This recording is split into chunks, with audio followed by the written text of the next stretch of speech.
Portuguese video para bumili ng ulam namin. Guys, bibili ulam natin.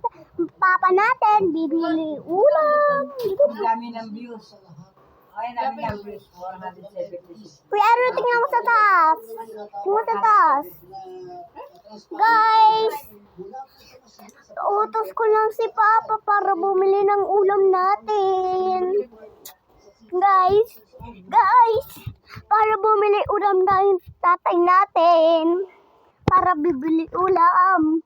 Tara guys, tawagin natin Papa ko. Tara guys, para tingnan mo sa taas. Tingnan mo yung viewers ko.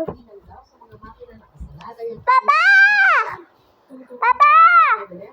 Lola! Tayo guys, Portuguese video. Tingnan guys, tignan nyo to. Ito ano ng Papa ko. Bibili siya ng ulam natin. Guys, Portuguese video. Kakain na tayo ngayon na. Portuguese video, matutulog na tayo agad mag-aircon. Funny video.